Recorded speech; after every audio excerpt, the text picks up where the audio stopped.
Hello, Namaskar. Welcome to Jai Krishna Study Center. If you are new on this channel, don't forget to like, comment and subscribe to our channel so you can get an updated video daily. नमस्कार। जैसा कि ज़िंदगी में होता है ना कि कभी कभी बहुत सारी चीज़ें इन्फॉर्मेशन मिलने के बाद में हमको समझ में नहीं आता कि क्या डिसीज़न लेना चाहिए या कौन सा डिसीज़न हमारे लिए परफेक्ट रहता है। वैसे ही जैसे स्क्वायर रूट के आप बहुत सारे मेथड पढ़ते हैं, लेकिन आपको हमेशा लगता है कि कुछ तो कमी है उस मेथड में। अगर आपको ऐसा महसूस होता है कि कभी कभी आप किसी एक पर्टिकुलर मेथड से क्वेश्चन को सॉल्व करते हैं और क्वेश्चन फंस जाता है कहीं ना कहीं, या कभी कभी संख्या दशमलव में आ जाती हैं, या फिर आपको कैलकुलेशन करने में डिफ़िकल्टीज़ होती है, या ऐसा भी होता है कि कभी कभी समय बहुत ज़्यादा लग जाता है। तो अगर ये सभी समस्याएं आपको आ रही हैं स्क्वायर रूट निकालने में, तो ये वीडियो आपके लिए काफ़ी हेल्पफुल रहने वाला है, जिसमें हम सारे मेथड्स को डिस्कस करेंगे, प्लस ये जानेंगे कि सबसे बेस्ट मेथड कौन सा है जिसको आपको सीखना चाहिए, है ना। फिर उसके बाद में डिस्कस करेंगे कि कम समय में किस मेथड को यूज़ करना है और किस प्रकार की संख्याओं को लेकर के आपको चलना है, ठीक है। तो सबसे पहले देखते हैं कि स्क्वायर रूट होता क्या है, या वर्गमूल कहें तो वर्गमूल होता क्या है।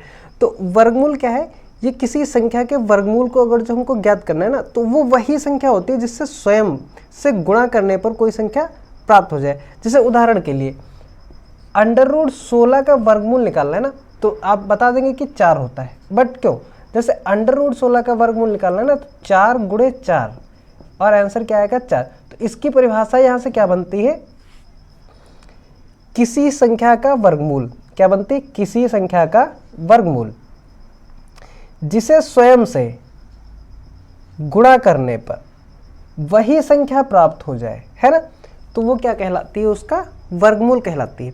वर्गमूल ज्ञात करने की 2 मेजर विधियां हैं। सबसे पहली अभाज्य गुणनखंड विधि। कौन सी, अभाज्य।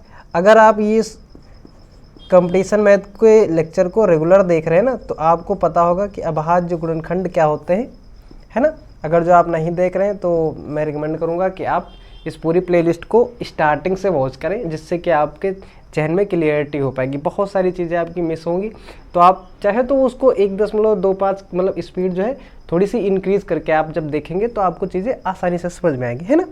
चलिए सबसे पहले देखते हैं अभाज्य गुणनखंड विधि, या फिर कहें प्राइम फैक्टराइजेशन मेथड आप कह सकते हैं। मैं इसको शॉर्ट में लिख देता हूँ, PFM, प्राइम फैक्टराइजेशन मेथड। और दूसरी हमारी विधि हुई भाग विधि, या कहें डिवीजन मेथड, है ना। भागफल विधि कह सकते हैं आप, या डिवीजन मेथड कह सकते हैं। भागफल या भाग विधि भी बहुत बार इसको बोल दिया जाता है। इसको लिख लेते हैं डिवीजन, तो DM लिख लेते हैं ना, डिवीजन विधि, जिससे आप इसको समझ पाए।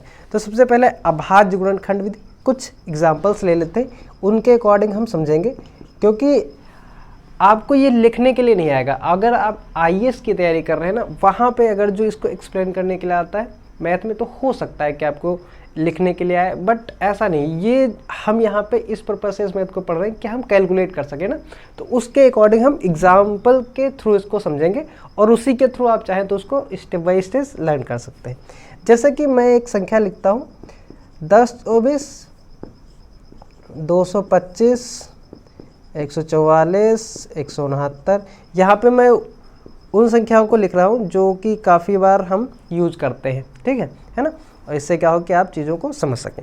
अब अगर जो हमको इनमें से किसी भी संख्या का वर्गमूल ज्ञात करना है, मीन्स इनका मान ज्ञात करना है, तो हमको क्या करना है, 2 विधियाँ हैं हमारे पास, अभाज्य गुणनखंड विधि है और भागफल विधि। तो अभाज्य गुणनखंड इसके करने होंगे। जैसे संख्या यहाँ पे है 1024, है ना, 1024 भी आप इसको पढ़ सकते हैं। इसके आपको प्राइम फैक्टर करने, तो प्राइम फैक्टर में या अभाज्य गुणनखंड। तो अभाज्य का मतलब ही होता है उस संख्या को अभाज्य संख्याओं में तोड़ना। और अभाज्य संख्याएं क्या होती हैं, अभाज्य संख्याएं वे संख्याएं होती हैं जो स्वयं के अलावा अन्य किसी संख्या से भाग ना हो, है ना। तो जैसे एग्जाम्पल के लिए हम कह सकते हैं 2 3 5 7, ठीक है, ये संख्याएं क्या है, अभाज्य है। तो इसमें लास्ट में 2 आया है, आपने डिविजिबिलिटी नियम पढ़ा होगा, तो आप यहाँ पे देख के बता सकते हैं कि ये 2 से डिवाइड होगा या नहीं होगा, है ना। तो इसको क्या करते हैं, 2 से भाग करते हैं।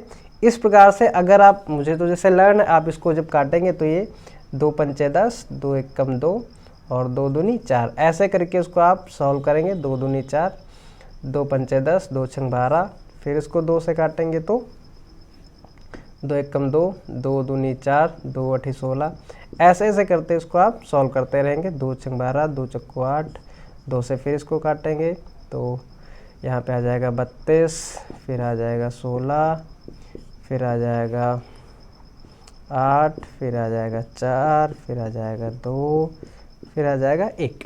ऐसे करके हम गुणनखंड लिखेंगे, है ना।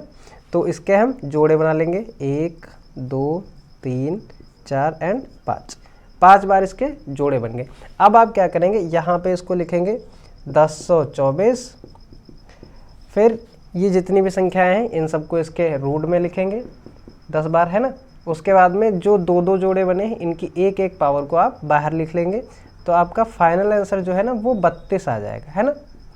क्या आ जाएगा, 32। अब देखिए इस मेथड को पढ़ते टाइम ही आपको रियलाइज़ हो रहा होगा कि काफ़ी लेंथी मेथड है, बहुत ज़्यादा समय ले रहा है, प्लस गलती होने के चांसेस भी ज़्यादा है। मान लीजिए आप डिवाइड करते टाइम किसी भी नंबर को इधर उधर मिसमैच कर गए या भूल गए ज़रा सा भी, तो ये इसमें क्या है, कैलकुलेशन गलत हो जाएगी। दूसरी बात कि ये जो अभाज्य गुणनखंड विधि है ना, इसकी एक प्रॉब्लम है। प्रॉब्लम ये है कि ये उन्हीं संख्याओं पे अप्लाई होगा ना जिसके स्क्वायर में या जोड़े में वर्गमूल हो जा रहा है। अब ऐसे क्या है कि मान लो इसमें एक संख्या और बढ़ा देते, है ना, मान लो इसको 2 से गुणा करके लिख दे, तो होगा क्या कि 32√2 आ जाएगा। अब √2 का मान आप इस विधि से नहीं निकाल सकते, ऐसे √5 का मान आप अभाज्य गुणनखंड विधि से नहीं निकाल सकते। तो ये एक इसकी लिमिटेशन है। जैसे मैं आपसे कहूँ कि आपको वर्गमूल निकालना है 1.32 का, आप इस गुणनखंड विधि से इसको नहीं सॉल्व कर सकते, है ना, क्योंकि इसमें वर्गमूल में संख्या फंस जाएगी। तो हमने ये जाना कि अभाज्य गुणनखंड विधि की सीमाएं क्या हैं और इसको फॉलो कैसे करते हैं, है ना। अब इस पे आधारित आप 225 के गुणनखंड करिएगा, फिर 144 के, आपको आंसर इनके पता है क्योंकि नॉर्मल क्वेश्चन है। आप इसको प्रोसेस को समझ लीजिए कि कैसे करना है ना। चलिए अब देखते हैं भाग विधि। तो भाग विधि सबसे इम्पॉर्टेंट है, बट इसमें क्या है कि आपकी कैलकुलेशन काफ़ी अच्छी होनी चाहिए। इट मीन्स कि आपको डिवाइड करना और या कहें मल्टीप्लाई करना काफ़ी अच्छे से आना चाहिए। उसके लिए क्या है कि आपको टेबल बहुत अच्छी वाली लर्न हो, प्लस नहीं भी लर्न है तो थोड़ा सा दिमाग आपका काम करता हो डिवाइड करने में, और उसमें आपको इंटरेस्ट आता हो, क्योंकि कैलकुलेशन इसमें थोड़ी सी लेंथी होती है। देखते हैं कैसे। जैसे कि मान लीजिए यही संख्या है, सेम क्वेश्चन ले लेते हैं 10 24। तो इसके कुछ नियम हैं। वो नियम ये है कि आपको क्या करना है, अगर संख्याएं 4 हैं तो जोड़े बनाने हैं, जैसे 2-2 के पेयर बनाने होते हैं और पीछे से पेयर बनाने स्टार्ट करने होते हैं। जैसे कि अगर जो इसमें 5 होती ना संख्याएं, मान लेते ये कुछ ऐसा लिखा हुआ है, तो हम इधर से जोड़े बनाते हैं और यहाँ पे 1 आता, पीछे से जोड़े बनाते हुए आते हैं। और अगर जो पूरी संख्याएं मिल रही हैं तो 2-2 को काटते हैं, वैसे 1 को काटते हैं। हम सारी चीज़ें स्टेप बाय स्टेप समझेंगे। पहले में कुछ आसान से प्रश्नों को लेकर के मेथड सीखेंगे हम लोग, उसके बाद में जब एक्सरसाइज सॉल्व करेंगे उसमें जो है कंपटीशन लेवल के हम क्वेश्चनों को शामिल करेंगे, जैसा कि हमने पिछले चैप्टर्स में किया हुआ है। तो देखते हैं भाग विधि। भाग विधि में आपको कुछ नहीं करना है, पहले जोड़े बनाने हैं। जैसे उदाहरण के लिए मैं कोई एक संख्या ले लेता हूँ, ये तो बहुत ही आसान है, इसको तो आप एक बार कर ही चुके हैं। मैं संख्या ले लेता हूँ कुछ 16 97 44, ठीक, ये संख्या है। तो इसके हम पहले क्या करेंगे, जोड़े बना लेते हैं, है ना। फिर भाग करना। भाग विधि में भाग करना और नॉर्मल भाग करने में थोड़ा सा अंतर है। भाग विधि में हम ये देखते हैं कि जो पहली 2 संख्याएं हैं ये किस संख्या से कट सकती हैं। तो आप कंपटीशन की तैयारी कर रहे हैं तो आपको पता होगा कि ये 4 से कट सकती है ना। तो यहाँ पे एक नियम है कि इसको 4 से गुणा करना है। 4 × 4 कितना आ जाएगा, यहाँ पे गुणे का चिन्ह नहीं लगाना है, यहाँ पे प्लस का चिन्ह लगाना है, बट गुणा इन दोनों को करना है। 4 चक्कू 16, प्लस का चिन्ह क्यों, अब इन दोनों को जोड़ देना है। 4 4 8 किया हमने, क्या है, गुणा किया है इन दोनों की, यहाँ पे लिख दिया गुणा करके, है ना। फिर घटा देंगे तो ये पूरा कट जाएगा। 2 संख्याएं एक साथ में उतारेंगे यहाँ पे। अब यहाँ पे 8 है, यहाँ पे 9 है ना। तो आप क्लियरली देख सकते हैं कि 8 की गुणा हम 2 बार नहीं कर सकते, तो एक ही बार इसको कर सकते हैं। यहाँ पे 1 लिखेंगे, यहाँ पे भी 1 लिखेंगे और ऊपर भी 1। अब यहाँ पे चिन्ह प्लस का ही लगाएंगे, बट करेंगे क्या, गुणा करेंगे। तो 81 × 81, यहाँ से घटाएंगे तो 6 आ जाएगा, है ना। 9 से 8 गया 1 आ जाएगा, और 44 शेष जो है वो उतार लेंगे। यहाँ पे प्लस का चिन्ह लगाया तो दोनों को क्या कर देंगे, ऐड कर देंगे। तो ये 2 और ये 8, ध्यान से समझना इस बात को। हमने क्या किया है, इन दोनों का जब मल्टीप्लाई किया तो यहाँ पे लिखा, इन दोनों का गुणा किया तो यहाँ पे लिखा, नीचे इन दोनों को जोड़ते हुए लिख रहे हैं। उसके बाद में अब क्लियरली यहाँ पे देख पा रहे होंगे कि यहाँ पे कितना है, 8 है। 2 बार में करें तो 8 दूनी 16 हो जाएगा, है ना। पहली 2 संख्याओं को काट के देखते हैं, तो 2 बार में 8 दूनी 16, तो ये 2 बार ही लेके जाएंगे। और यहाँ पे ध्यान रखेंगे कि नीचे भी 2 ही लिखेंगे और इसको क्या करेंगे, गुणा करके लिख देंगे। ऐसे अगर जो आप समझते हैं तो 2 दूनी 4, 2 दूनी 4, 2 अठी 16, ये पूरी संख्या कट गई। आंसर हमारा कितना आ गया, यहाँ पे 412। कितना आ गया, 412 हमारा आंसर आ गया। संख्या कितने अंकों की थी, 6 अंकों की, है ना। अब ये तो लिखित में 2 विधियाँ हो गई। एक है ट्रिक आप कह सकते हैं, या यूँ कहें कि आप अपनी थोड़ी सी एक्सपीरियंस से सीखते हैं। जैसे कि हमें ये पता है कि अगर 10 24 का वर्गमूल पूछा है तो कितना आया है, 32। तो हम ये भी कह सकते हैं कि जो 32 का स्क्वायर होगा ना, वो कितना होगा, 1024 होगा। 32 का स्क्वायर कितना होगा, 1024 होगा। तो आप कभी कभी क्या होगा कि संख्याएं जो है वो पूर्ण वर्ग में दी होती हैं, उनको हम देख के भी बता सकते हैं वो किसका वर्गमूल है या उनका वर्गमूल क्या है। तो इसको आप ट्रिक में भी डाल सकते हैं और मेथड में। अब देखिए भागफल विधि की सबसे इम्पॉर्टेंट बात जो कि हमने स्टार्टिंग में आपको बताई थी, किससे आप कितनी भी संख्याएं हों, पूर्ण उनके वर्गमूल संख्या जो है वो पूर्ण संख्या है तब भी आप निकाल सकते हैं, और वो पूर्ण वर्गमूल नहीं है, दशमलव में संख्या है, तब भी इस मेथड से आप वर्गमूल निकाल सकते हैं। ठीक है, तो हमने इस वीडियो में जाना कि किसी भी संख्या का वर्गमूल कैसे निकालते हैं।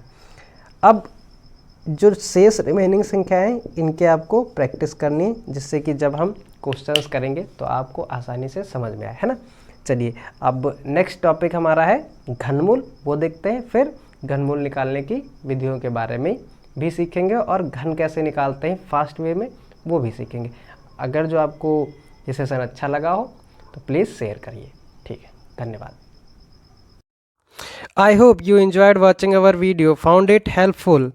May God bless you. Don't forget to like, comment and subscribe to our channel for more exciting content.